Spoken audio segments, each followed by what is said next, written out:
Porque mesmo nas outras áreas, como é que eu vou provar laboratorialmente que Jesus morreu crucificado?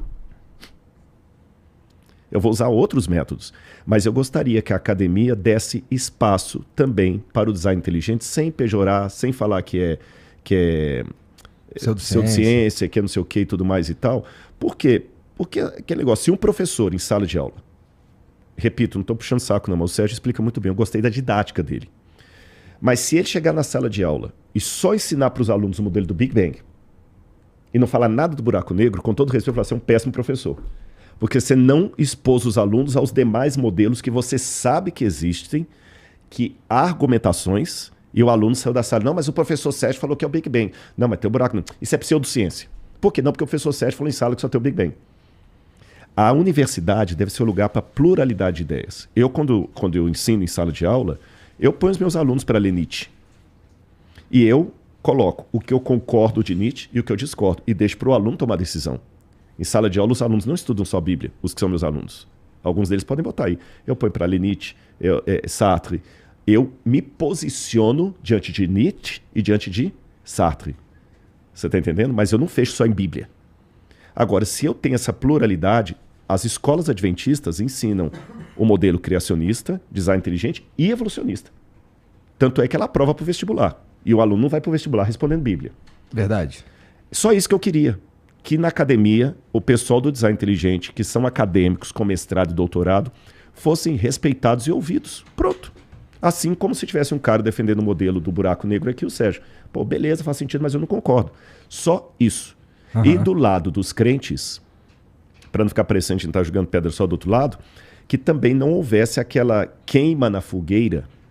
Você está entendendo? Que todo ateu é perigoso, é vagabundo, não sei o quê, e tudo e tal. Eu acho isso muito, muito complicado, sabe? Julgar as pessoas pela crença ou pela descrença delas. Porque se Jesus estivesse sentado aqui, no meu lugar... Imagina eu trocar uma ideia com Jesus. Não, eu me faço a pergunta. Se Jesus estivesse aqui, sentado no meu lugar, sabendo que o Sérgio não acredita nele, como Jesus se reportaria ao Sérgio? E eu, Sérgio, eu procuro, dentro da minha fé, imitar o modelo de Jesus. Consigo sempre? Não vou mentir para você. Não consigo. Mas é o modelo que eu quero. E se os crentes imitassem mais Jesus, eu acho que a coisa ficaria melhor. É só isso o ponto. Sem nenhuma... Sérgio, deixa eu te fazer aí nessa linha aí dele, talvez salte. É porque assim, a gente tem o que o pessoal chama, né? E a gente de pseudociência, né? Por exemplo, eu fui ufólogo durante um bom tempo, muito amigo do Gevaerd, já falei, e tudo mais. E a ufologia ela é considerada uma pseudociência.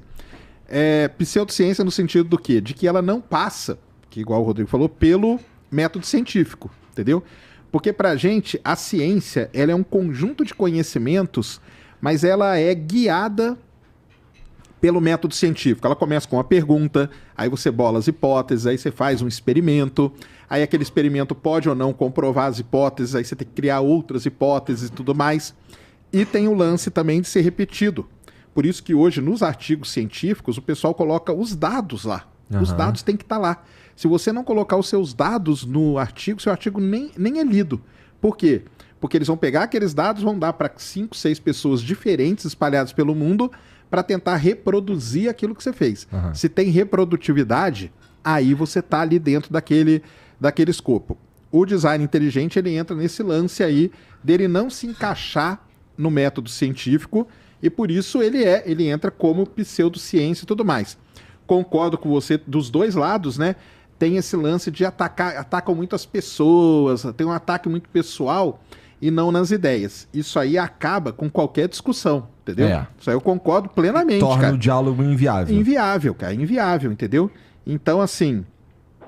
Mas eu acho que o Mackenzie tem a parte de design inteligente, se não me engano, né? Mas o Mackenzie é confessional.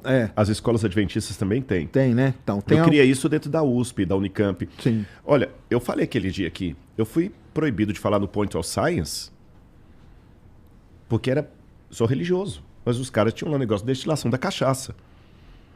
É isso aí que eu acho que tem que abrir mais a questão. Essa discriminação, assim, só porque é religioso, não falar, então, isso aí pra mim tá totalmente errado, olha, cara. Entendeu? Na Unicamp isso também. Eu falo mesmo. E aconteceu com um conhecido meu. Primeira mão que eu falo isso aqui. Ele já até faleceu já. O Dr. Arraes. Ele fez o doutorado dele em biologia na Unicamp. Isso está documentado. Ele é criacionista, porque faleceu. O doutorado dele não tinha nada a ver com criacionismo. Porque ele também não vai mexer no vespeiro. E também não é coisa que... Nem teólogo fala que criacionismo é passar pelo método científico. Eu vou no laboratório... Aqui, ó. Deus existe, Sérgio. Olha aqui. Agora você não tem mais como ser ateu. Olha que... Não existe isso. Porque o dia que Deus passar pelo método científico, ele deixou de ser Deus. Ele virou matéria, né? Deus é axioma. Deus não é teorema, né? Então, o que acontece?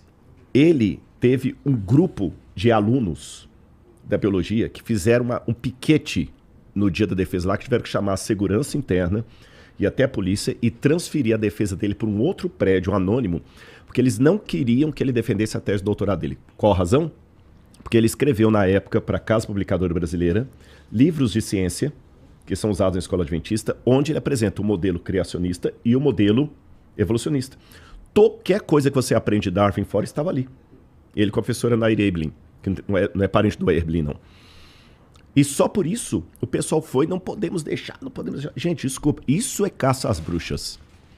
Aí, para mim, deixou de ser ciência para se tornar uma religião científica.